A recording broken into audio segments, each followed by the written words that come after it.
Share করব। একটা হলো ম্যাঙ্গো মুস রেসিপি, আরেকটা হলো ম্যাঙ্গো মুস কেক রেসিপি। দুটোই ভীষণ সহজ আর ভীষণ অল্প উপকরণে এই রেসিপিটা রেডি হয়ে যায়। আমাকে কয়েকজন ইনবক্স করেছিলেন আমের কিছু রেসিপি শেয়ার করতে, ডেজার্ট রেসিপি, তো তার জন্য এই রেসিপিটা নিয়ে এসেছি। গেস্ট এলে বা নিজেরাও এটা বানিয়ে খেতে পারো। অসম টেস্ট, ভীষণ সুন্দর খেতে হয় আর বেশি কিছু লাগেও না। কি কি লাগে এসব দেখে। প্রথমে যেটা লাগবে পাকা আম, একটু হিমসাগর নেওয়ার চেষ্টা করবে, মিষ্টিও হবে আর আঁশও থাকবে না। আর এই কটা আমই লেগেছে আমার। আর লাগবে ফ্রেশ ক্রিম। ফ্রেশ ক্রিম তো এমনি মার্কেটে অ্যাভেলেবেল পাওয়াই যায়।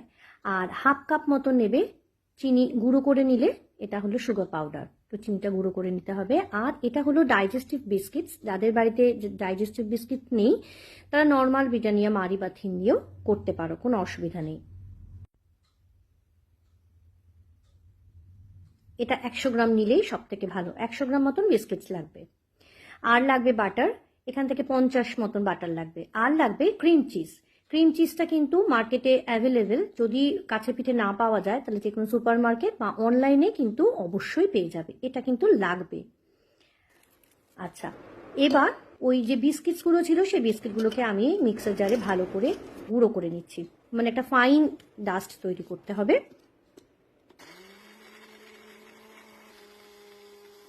তারপরে ওই বাটার থেকে 50 গ্রাম মতন বাটার মেল্ট করে রাখতে হবে।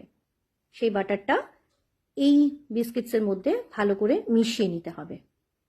একটা চামচ বা কিছু সাহায্যে ভালো করে মিশিয়ে নেবে। তারপরে একটা কাঁচের বাটি বা স্টিলের বাটি বা যে কোনো ফ্ল্যাট সারফেসের কোনো বাটির মধ্যে বা থালার মধ্যে এরকমভাবে গ্লাসের পেছনটা দিয়েও হবে, বা যদি আলু পেস্ট করার যে মেশিনটা থাকে সেটা দিয়েও ভালো করে ওটাকে পেস্ট করে ফ্রিজে রাখতে হবে সেট করার জন্য। তারপরে আমগুলোকে ভালো করে কেটে নিয়ে এইভাবে টুকরো টুকরো করে কেটে নিতে হবে আমগুলো।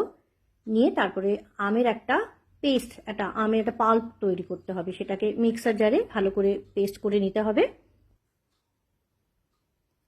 এই আমের পাল্প কিছুটা কাজে এখন লাগাবো, বাকিটা রেখে দেবো পরের জন্য। এই যে বাটির মধ্যে আমি ঢেলে রেখে দিলাম।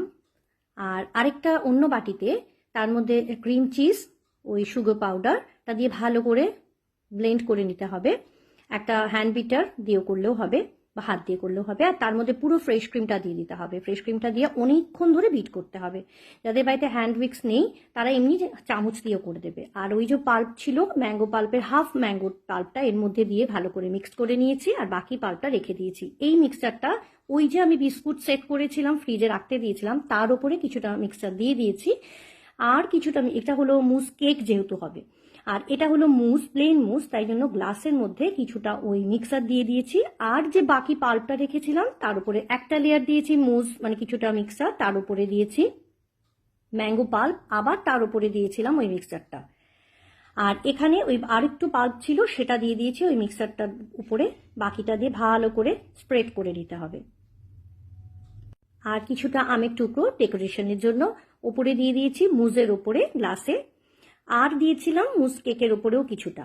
আর এটা পুদিনা পাতা দিয়েছি ডেকোরেশনের জন্য, এটা অপশনাল, জাস্ট এটা একটা ডেকোরেশন করা, আর কিছু না।